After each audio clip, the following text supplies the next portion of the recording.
Medyo lapad jud. So i-try na to timbang kung pila siya kilo. So timbang na to guys.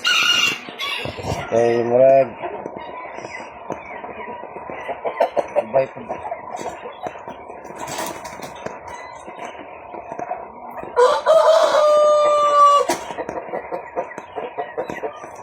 So ang timbang niya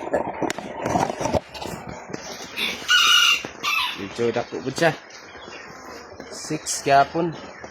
6 kilos gyapon sa medyo kinailangan sa ano na yan kan guys, yung lawas tapos yung naong yan.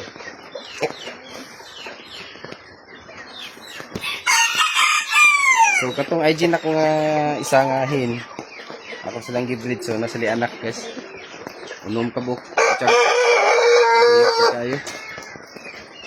So 6 kilos kit siya sigurado. Sorry. Yan. Thank you for watching.